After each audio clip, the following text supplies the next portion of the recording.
미국이 우리나라에 예상보다 높은 25%의 상호 관세를 부과하면서 정부와 업계가 긴급 대책 회의를 열었습니다. 특히 정상 외교가 실종된 상태에서 대미 협상 선두에 나섰던 안덕근 산업통상자원부 장관은 관세 현실화에 유감을 표했는데요. 경제부 취재기자 연결해서 자세한 내용 알아보겠습니다. 최하영 기자, 미국의 상호 관세로 우리나라 수출에 비상이 걸렸는데요. 앞으로 정부 대책은 뭡니까? 네, 업계와 대응 방안을 논의하기 위해 산업통상자원부는 오늘 오전 민간 합동 대책회의를 열었습니다. 이 자리에서 안덕근 산업통상자원부 장관은 미국의 관세 조치 현실화에 유감부터 표했는데요. 직접 들어보시죠.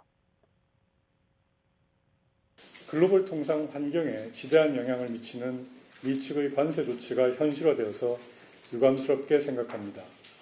정부는 미국의 관세 조치가 우리의 대미 수출과 전 세계 교역에 미칠 수 있는 부정적 영향을 엄중하게 보고 있습니다. 우선 정부는 우리 기업의 피해를 최소화하기 위해 대미 협상력을 끌어올릴 방침입니다. 장관과 통상교섭본부장 등 고위급 대미 협상과 더불어 실무급 협의를 적극적으로 추진할 계획입니다. 특히 유럽연합과 일본 등 수출 경쟁 관계에 있는 다른 나라보다 상대적으로 높은 관세율이 책정된 만큼 차이를 줄이는 데 주력할 것으로 보입니다. 이와 함께 업종별 피해를 최소화하기 위한 긴급 지원 대책도 마련할 예정입니다. 정부는 올해 초부터 366조 원 무역금융 공급과 수출시장 다변화, 유턴기업 특별지원 등 범부처 비상수출 대책을 추진하고 있는데요.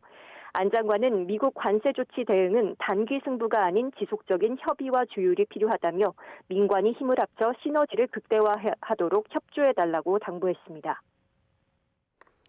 네, 우리 한국 시각으로 조금 전 오후 1시 1분을 기해 미국의 자동차 관세 25%도 발효가 됐습니다. 업계 분위기는 어떤지 전해주시죠. 네, 일단 예고가 됐었던 만큼 차분하게 여파를 예의주시하고 있습니다.